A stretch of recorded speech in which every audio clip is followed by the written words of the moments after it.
नमस्ते बच्चों, कक्षा 8 विषय गणित और प्रश्नावली 12.2 12.1 और इस 12.2 में घात और घातांक से संबंधित ही क्वेश्चन है। और उनके जो नियम है पहले वो देखो कि यदि इनका बेस समान होता है तो घातों का क्या होता है, जोड़ हो जाता है। और यदि भाग का निशान होता है तो घातों का क्या होता है, घटाव हो जाता है। और यदि एक ही संख्या के ऊपर घातें होती है तो इसका अर्थ उन दोनों में क्या होता है, गुना होता है। अलग अलग संख्याएं हो लेकिन घात एक हो, दोनों को इकट्ठा लिख सकते हैं। और किसी की भी घात 0 हो तो उसका मान कितना होता है, 1 होता है। अब देखो इन क्वेश्चनों को हल करना है, जैसे मानक रूप में लिखिए। ये सारे क्वेश्चन एक जैसे हैं। अब गिनो कि 85 से आगे कितनी 0 है, इन सभी को गिनो। 1 2 3 4 5 6 7 8 9 10 11 11 0 है।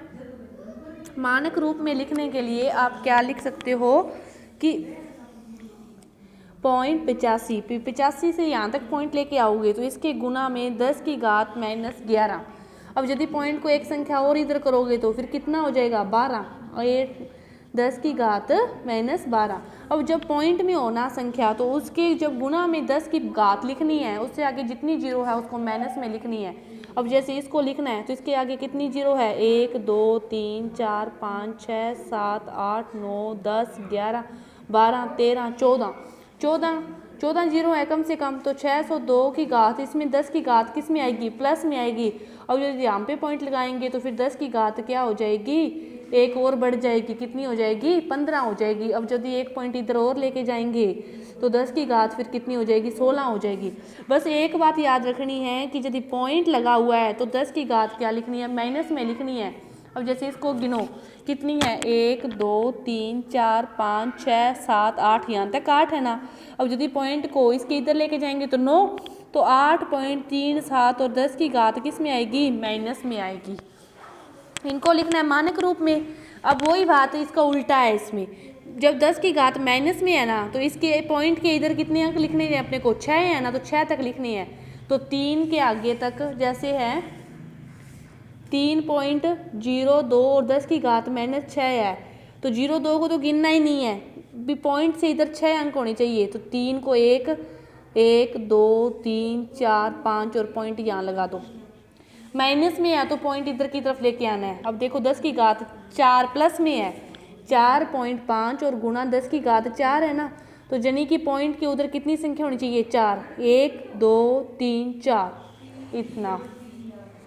बस यही बात याद रखते हुए, जैसे माइनस में है ना तो 3 की पॉइंट के आगे कितने अंक होने चाहिए, 3 8 4 5 6 7 8, यहाँ पे पॉइंट लगा।